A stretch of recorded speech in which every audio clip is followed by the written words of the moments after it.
So, Uncle Brian, I heard that you got a small desktop-sized laser machine of some sort. Is that true? Like that one right there? Yeah, just like that one right there. What the heck is that? I did. It's the Ortur Aufero Laser 2. I'll put that on the screen because I don't know how to pronounce that. Well, you pronounce it just the way that I said it. Yeah, but how come it doesn't sound like that when I say it? A company, I'm not sure who, not Ortur, reached out to me and asked me if I was interested in reviewing it for my blog. And I said, heck yeah, that looks like a lot of fun. It's the... They come with one of 3 different laser modules, and they're different wattages. It's like but it's what about did you 5 get? watts. The one that I got is about 5 watts, like 5.5, and it's a short focus. It's supposed to be better at engraving, and there's a long focus version, which is almost identical in every way, and I guess that's better for cutting. Okay, yeah, you'll have a longer narrow beam instead of a more focus. It's a different lens, probably, I guess. And I, here recently for my blog and YouTube channel, I posted, what I thought about assembling it. I assembled it, had it working, had it hooked up to my computer, and had it cutting things within 2 hours, which I was kind of impressed with.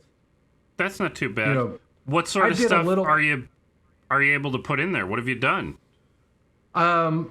Mostly, like for the first 3 nights, I just did spare Amazon boxes and cut my logo out of things, and I don't have them because my dog keeps eating them. Oh, jeez. Is that okay? She keeps. Well, it's cardboard. I mean, she must like them. I used to have like 8 on my table, and every day I'd find one chewed up somewhere, and then I moved on to plywood, some 3mm plywood. Way back in like one of my very first blogs was writing about making a laminated QR code with an NFC sticker for joining my Wi-Fi at the house, and I lost that a long time ago. But I thought it would be a neat project for the laser engraver to cut it out of plywood. And really, what I want to be able to do is just hand this to somebody so that I don't have to tell them my complicated long Wi-Fi password. Yeah. And they could just scan it with their camera and join our Wi-Fi. For the people that don't carry internet in their pocket to share with their laptop. Yeah, I guess it... Yeah, that's kind of... Maybe that's dating myself a little bit. Back in the days where you didn't have unlimited data and the data was pretty slow and awful. Geez, Tubby. I got 485 megabit down when I did a speed test on my new phone over 5G the other day. I was very surprised. So how much was this laser? Well, I know, I understand you were sent it for free. It's yes. It's kind of, it's like a paid promotional thing. But if I wanted to buy one, how much would I have to pay for this? If you wanted to buy model? one, I think right now they're $370, and they've got like an MSRP of $400. Well, that's not too bad. I'm just watching you put it together. I'm gauging the size over here. It's 390 millimeters squared on each side. Oh, you know why that's fantastic? I was going to guess 400. That's a great guess. So I'm happy. And it doesn't weigh anything. It looks like you could pick it up. So if you needed to engrave on something like a 4x8 sheet of plywood, you could. Yeah, you could move it around. You could probably just press and hold it up against the wall if you wanted to etch something right into your drywall. Or on my hardwood floor. You'd have to hold it still. Or your hardwood floor. Well, light enough, maybe even the ceiling. Oh man. Let's do it. Now I want to put my site logo, a big 390 millimeter of my site right above my. We could wedge it up there with like some of those poles that you use to hold lighting. Yeah, that extend up. We just put 2 of them, one on 2 opposite corners. We just need a long enough USB cable to reach my laptop. I've got one right here. We could do this. This sounds like fun. Maybe we should try it in the garage first. I understand that you got it for free.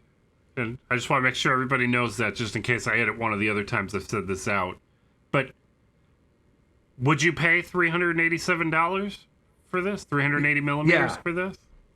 390 millimeters. I would pay the $400 for it. I think it's a real good value for as easy it was to set up and get working, for as big as it is, and the number of different materials it can engrave or even cut.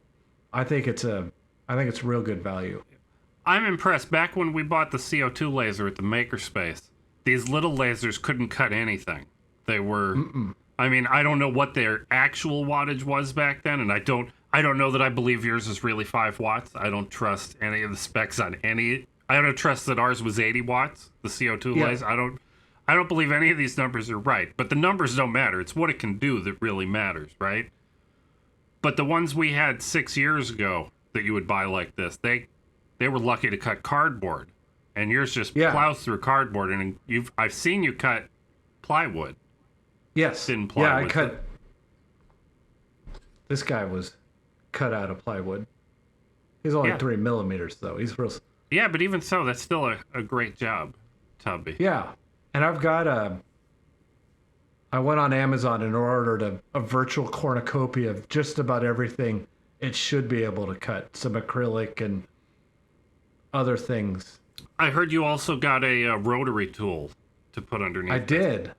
That's going to be a topic for a future video. I've only watched a couple videos about it, but yeah, I got a rotary tool so that you can put cylinder and engrave on it, or maybe even a mug, cut on a bat, a mug, a wooden bat. I want to do a wooden bat, and then maybe one of my softball bats. Yeah, they're a composite of some sort, though. I don't. Well, sometimes you could put something on top, a coating, and then engrave the coat. I mean, I know there's a lot of science involved there, and we don't know the science. We're not scientists. We are not scientists. We don't want to accidentally tell somebody to do something that's toxic. It's true. And Tubby, between you and me, if you're going to cut something toxic, you just leave the room and do it outside or something. But the trouble is, when you cut the things that make chlorine, that's bad for the lenses on the. I mean, that was really what you had to worry about in the CO2 laser, was you would just destroy the lenses and mirrors with the. I mean, it would get sucked out through those were ventilated right out to. I'm not going to say outer space, but out of the building. This is. I know you have a filtration thing you picked up somewhere there, but it comes into the room and you have to inhale it. You have to huff it before it goes out. So that's kind of funny. I tweeted about it today. I did a materials test that Lightburn's got built right into it. You just plug in some numbers and it does a grid. And like the bottom 2 lines were just the one that I posted on the internet. I dialed it way back, but the first one I'm watching it and I'm seeing fire. I mean, not just. I mean, there's actual flame. Actual fire. Yep. And it's midnight. My son is asleep like a few steps over, and I look up and I'm like, oh my God, there's a smoke detector in here. It's like, I'm gonna set off the smoke detector in the middle of the night.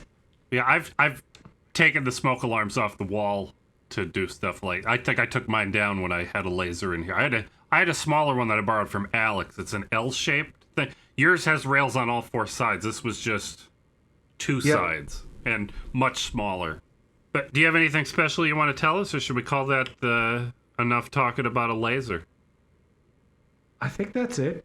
If people are more interested, they can go read my blog or check out my video on it, where I go in way more detail. And check out next week's video, which may be next week's video by the time we publish this, where Brian engraves on something round on the outside. Round. It spins around. It'll be neat.